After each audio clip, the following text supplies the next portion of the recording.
আমি সুমিতেশ, আপনারা দেখছেন খবরিয়া 24 ফেসবুক লাইভ ভোট কথা 2019।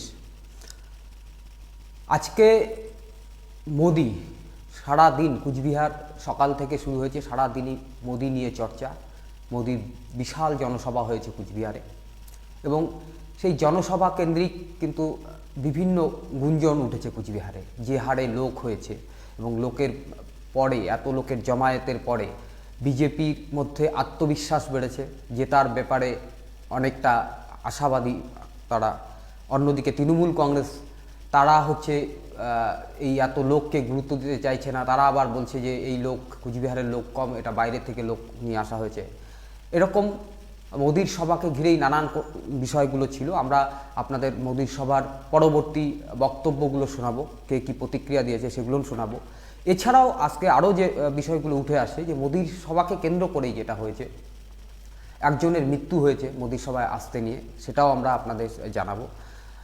পাশাপাশি হচ্ছে যে মোদির সভার শেষে তৃণমূল কংগ্রেস আবার কিন্তু ওই মাঠেই মঞ্চ বাঁধার কাজ শুরু করে দিয়েছে।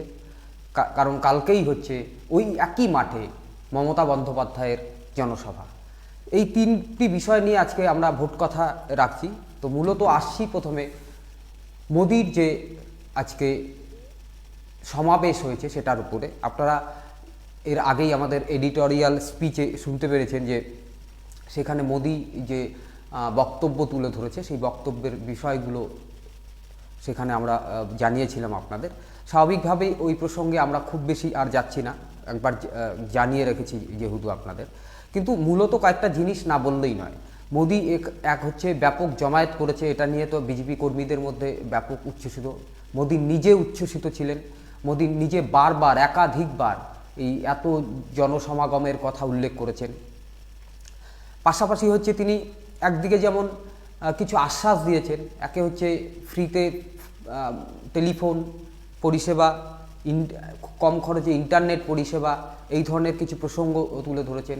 দিদিকে আক্রমণ করেছেন, মমতা বন্দ্যোপাধ্যায়কে আক্রমণ করেছেন এবং বলেছেন স্পিড ব্রেকার, এই স্পিড ব্রেকারকে তুলে দিলে রাজ্যের উন্নয়ন আরও দ্রুত গতিতে এগোবে। এরকম বেশ কিছু বিষয় আছে। কিন্তু এই যে বিজেপি কর্মীদের মধ্যে উৎসাহ তৈরি হয়ে রয়েছে, সেটা নিয়ে আমরা প্রথমেই আপনাদের দেখাচ্ছি কুচবিহার জেলা যুব মোর্চার, বিজেপির যুব সংগঠন যেটা, তার সভাপতি সমীর রায়ের বক্তব্য। সবাই আমরা প্রথম ক্যামেরায় দেখিয়ে দিয়েছেন, আপনারাই হয়তো ভালো বলতে পারবেন যে এখানে কত লাখ লোক এসেছিল এবং কত লাখ লোক বাইরে এসেছে। সবচেয়ে আশ্চর্যের ব্যাপার, যে সভা শেষ হয়ে গিয়েছে, প্রধানমন্ত্রী চলে গিয়েছে, তারপরেও কাতারে কাতারে লোক এখনো মাঠে ঢুকে যাচ্ছে। শুধু আজকের সভা না, আমরা প্রথম দিন থেকেই বলে আসছি যে আমাদের কোচবিহার লোকসভা সিট এবার আমরা 100% জিতব। আজকের সভাতে সাধারণ মানুষ যেভাবে উৎসাহ দেখিয়েছে, সাধারণ মানুষ যেভাবে জনপ্লাবন করে দিয়েছে আমাদের মাঠে, এতে আমরা নিশ্চিত যে আমরা এই সিটটা 100% জিতব। তৃণমূল যতই চক্রান্ত করুক, যতই সন্ত্রাস করুক, যতই বিজেপি কর্মীদেরকে ধমকাক, আজকে আমাদের কমসে কম সব জায়গাতে 300 থেকে 400 গাড়ি আমাদেরকে আটকে দিয়েছে। 3 থেকে 400 গাড়ি আমাদেরকে আটকে দিয়েছে। সেটা আমাদের ভারতীয় জনতা পার্টির কর্মীদের গাড়ি নয়, সাধারণ মানুষ যারা আজকে এই সভাতে আসতে চেয়েছিল, সেই সাধারণ মানুষের গাড়ি তারা তৃণমূল আজকে আটকে দিয়েছে। তবুও আজকের আমাদের এই সভায় মানুষ যেভাবে জনপ্লাবন করে দিয়েছে এই সভাকে, আমরা এতে 100% নিশ্চিত যে আমাদের এই সিট আমরা জিতবই। কত হাজার মানুষ আসতে পারে বলে আইডিয়া? দেখুন কত লাখ লোক এসেছে আমরা এই মুহূর্তে বলতে পারছি না, সেটা আপনারা আপনাদের ক্যামেরায় দেখিয়ে দিয়েছেন। আপনারাই হয়তো ভালো বলতে পারবেন যে এখানে কত লাখ লোক এসেছিল এবং কত লাখ লোক বাইরে এসেছে। সবচেয়ে আশ্চর্যের ব্যাপার, যে সভা শেষ হয়ে গিয়েছে, প্রধানমন্ত্রী চলে গিয়েছে, তারপরেও কাতারে কাতারে লোক এখনো মাঠে ঢুকে যাচ্ছে। আপনারা শুনলেন সমীর রায়, বিজেপির যুব মোর্চার জেলা সভাপতি, তিনি তার প্রতিক্রিয়া শুনলেন। তারা কিন্তু উচ্ছ্বসিত এবং তারা জিতবেন, কত জমায়েত হয়েছে, কত লাখ লাখ লোক জমায়েত হয়েছে, সেটা সেই প্রসঙ্গ বলতে চাইলেন। কিন্তু পাশাপাশি অন্যদিকে আমরা তৃণমূল কংগ্রেসের কুচবিহার জেলা সভাপতি রবীন্দ্রনাথ ঘোষেরও বক্তব্য পেয়েছি। এই সভা নিয়ে তৃণমূলের যে বক্তব্য, সেটা হচ্ছে যে সভাতে যে লোক হয়েছে সেটা কুচবিহার জেলার নয়, তাদের দাবি এটা আসাম থেকে প্রচুর লোক নিয়ে আসা হয়েছে এবং পার্শ্ববর্তী যে জেলা রয়েছে সেই সব জেলা থেকে লোক এসছে। তো ঠিক কী বলেছে রবীন্দ্রনাথ ঘোষ, তৃণমূল কংগ্রেসের জেলা সভাপতি, তার বক্তব্য আমরা একটু শুনে নেব। ওয়াশিং মেশিন, বিজেপির প্রার্থী এতগুলো ক্রিমিনাল কেসের আসামি, দুটো কেসে তার এখনো জামিন হয় নাই, হাইকোর্ট বাতিল করেছে, তারপরেও বিজেপি ওয়াশিং মেশিন। ভারতবর্ষের একজন প্রাক্তন প্রধানমন্ত্রী কিভাবে এরম দাগি আসামির পাশে নিয়ে ভোট প্রচার করে মানুষের কাছে ভোট চায়? মানুষকে এতই বেকুব যে একটা দাগি আসামিকে, একটা মোস্ট ওয়ান্টেড ক্রিমিনালকে ভোট দিয়ে তার ভোটটা নষ্ট করবে? কিছুতেই না। মানুষ তৃণমূল কংগ্রেসের প্রার্থী, মমতা ব্যানার্জির আশীর্বাদ ধন্য প্রার্থী, তাকেই ভোট দেবে, তাকেই ভোট দিয়ে জয়যুক্ত করবে। 5 লক্ষর বেশি ভোটে ব্যবধানে তৃণমূল কংগ্রেস জিতবে, দেখে নেবেন।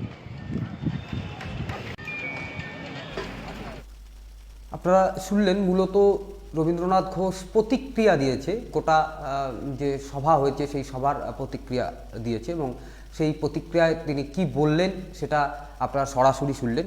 আমরা আজকে এই মোদির সভা প্রসঙ্গে পরবর্তী সভা আমরা দেখিয়েছি, তার আগে লাইভ দেখিয়েছি, সভাস্থল থেকে সভা পরবর্তী অবস্থায় লাইভ দেখিয়েছি এবং আজকে সবার পরবর্তীতে যে ঘটনাগুলো ঘটেছে সেই ঘটনাগুলোর মধ্যে দুজনের প্রতিক্রিয়া আপনাদের দেখালাম।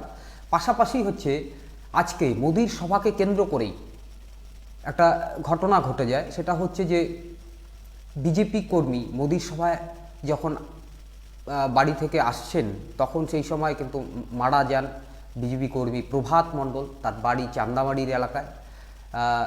যেটা হচ্ছে যে সেখানে একটি পিকআপ ভ্যান সঙ্গে লাগিয়ে দেয় যে গাড়িতে আসছিলেন তারা এবং পড়ে যান।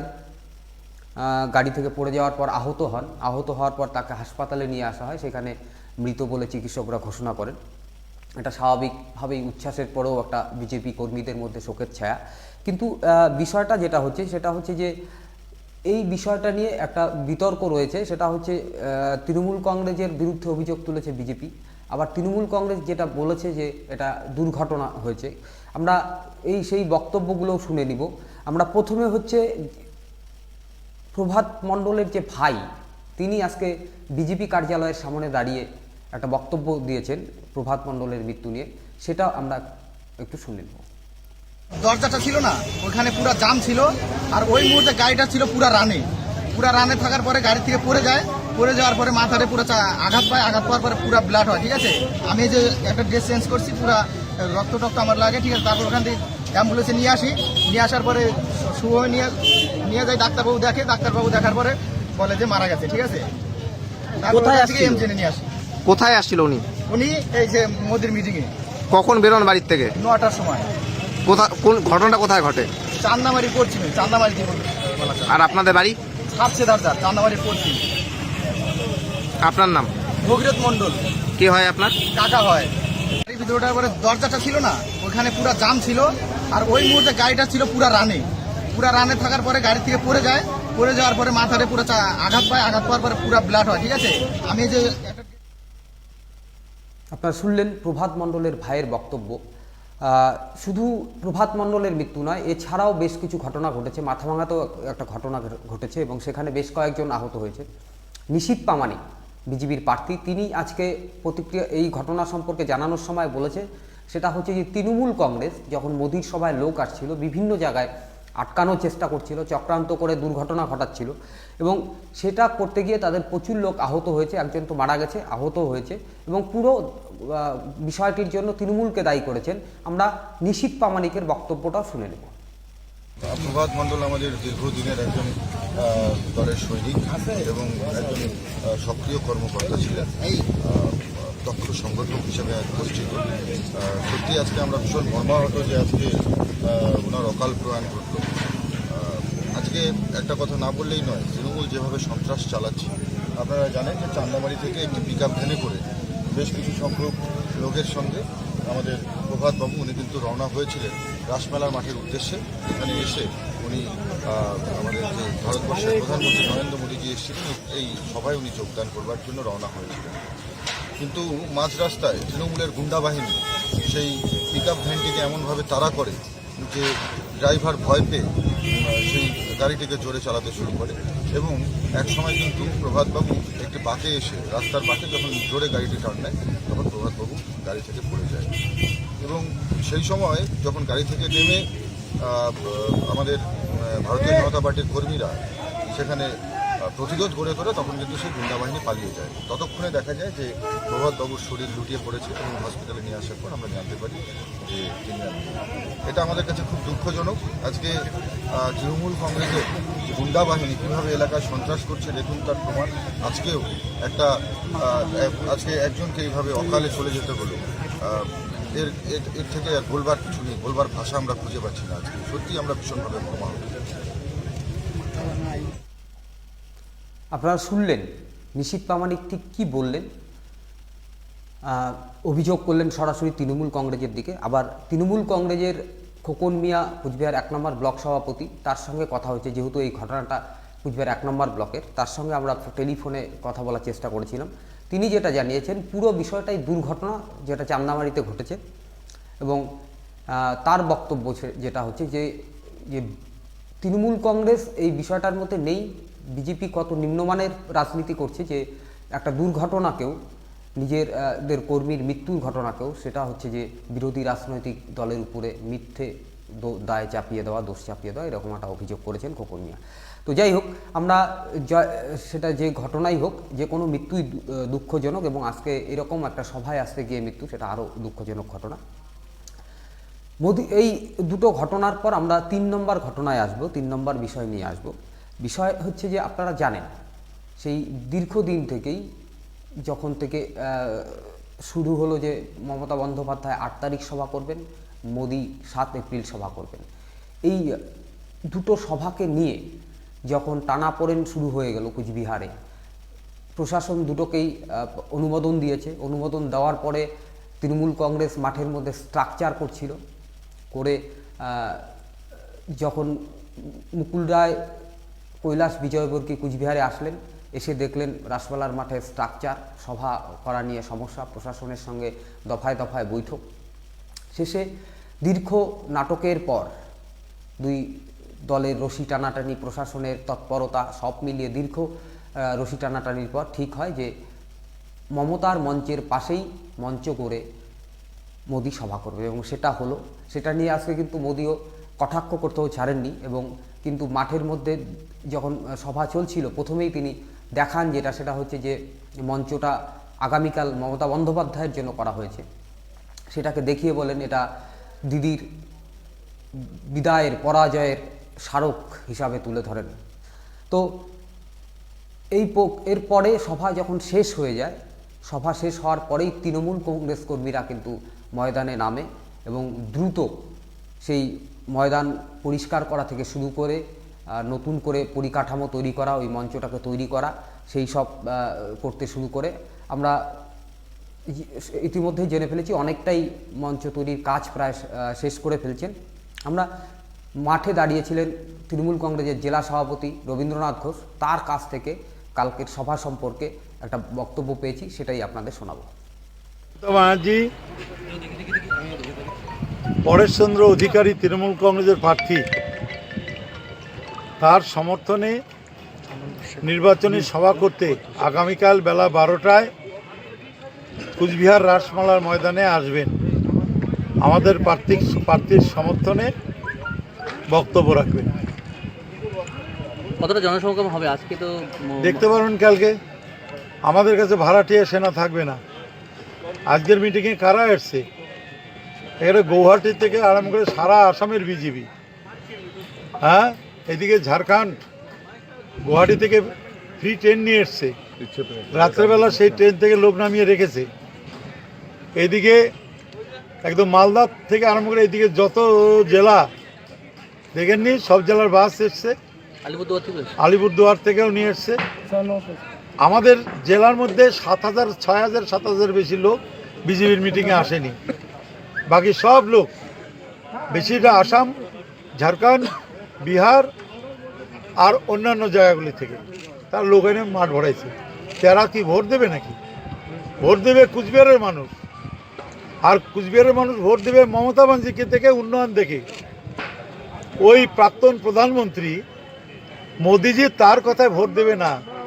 মমতা ব্যানার্জি আপনারা শুনলেন রবীন্দ্রনাথ ঘোষের বক্তব্য। আগামীকাল সভা মমতা বন্দ্যোপাধ্যায়ের, নরেন্দ্র মোদীর এই সভার পরে কালকের এই সভা নিয়ে দুটো প্রসঙ্গ একদমই উঠে আসে।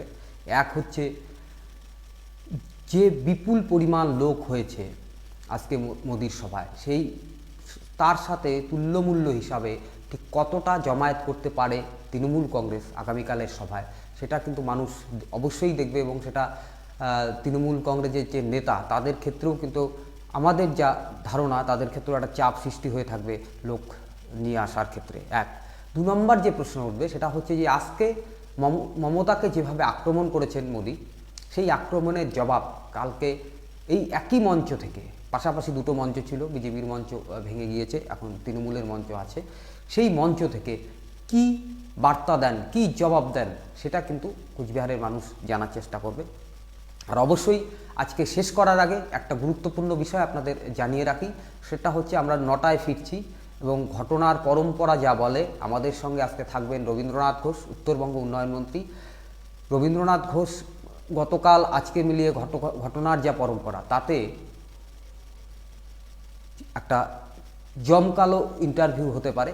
অবশ্যই কিন্তু আপনাদের চাইছি ঠিক 9টায়। নমস্কার।